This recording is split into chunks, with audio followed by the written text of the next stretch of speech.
تو یہ قرین ہے کیا؟ ماخذ اسے بہت واضح طور پر بیان کرتا ہے. یہ کوئی سینگوں والا شیطان نہیں ہے جو باہر سے حملہ کرے. نہیں، بالکل نہیں. یہ ایک سوچ ہے، ایک آواز، اور اس کی سب سے بڑی طاقت یہ ہے کہ یہ ہماری اپنی آواز کا روپ دھار لیتی ہے، ہماری اپنی سوچ بن جاتی ہے. بالکل. ماخذ سے کچھ مثالیں ہیں جو شاید سب کو جانی پہچانی لگیں گی، جیسے بس ایک بار، کوئی نہیں دیکھ رہا، یا پھر اللہ تو غفور و رحیم ہے، بعد میں توبہ کر لیں گے. اور سب سے عام، سب یہی کرتے ہیں، اس میں کیا غلط ہے. یہ جملے حکم نہیں لگتے، یہ اجازتیں ہیں. صحیح کہا، اجازتیں. اس کی حکمت عملی زبردستی پر نہیں بلکہ منطق پر ہے. وہ گناہ کو گناہ کے طرح نہیں دکھاتا. اچھا، وہ اسے ایک معقول، سمجھ میں آنے والے عمل کے طور پر پیش کرتا ہے. وہ ہماری کمزوریوں کو ہم سے بہتر جانتا ہے. ہماری تنہائی، ہمارا غصہ، ہماری مایوسی. وہ ان لمحوں کا انتظار کرتا ہے. حملہ تب ہوتا ہے جب ہم خود سے تھک چکے ہوتے ہیں. یہ زہر کو شہد میں لپیٹ کر پیش کرنے کا فن ہے.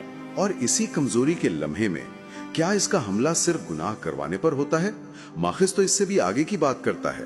جی، اور وہ ہدف گناہ سے کہیں زیادہ خطرناک ہے. وہ ہے مایوسی، نا امیدی. مایوسی؟ ماخذ میں یہ جملے ہیں: تم ایسے ہی ہو، تم کبھی نہیں بدل سکتے. بالکل. یہاں اس کی حکمت عملی بدل جاتی ہے.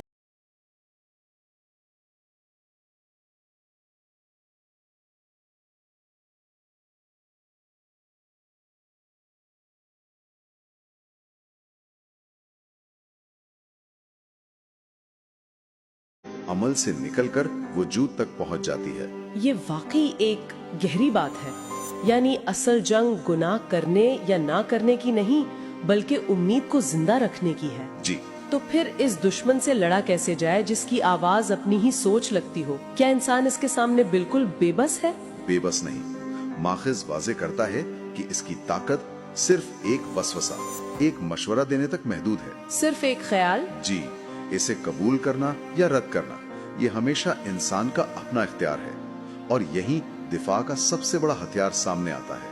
وہ ہے بیداری، شعور.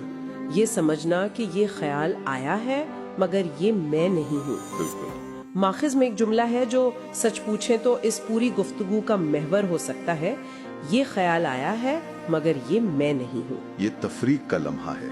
جس پل انسان یہ کہہ دیتا ہے، کریم کی گرفت کمزور پڑنا شروع ہو جاتی ہے. جیسے اندھیرے میں کسی کو اس کے نام سے پکار لیا جائے.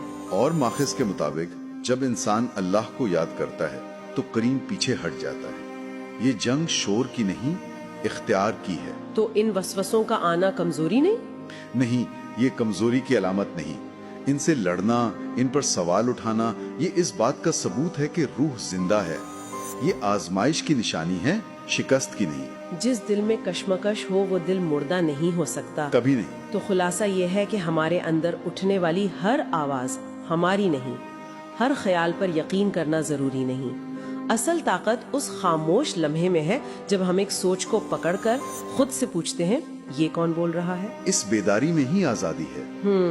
اور یہیں پر ماخذ ہمیں ایک آخری گہری سوچ کے ساتھ چھوڑ دیتا ہے. شاید یہی بیداری کرین کو سب سے زیادہ تکلیف دیتی ہے، پہچان لیے جانے کا احساس. اچھا.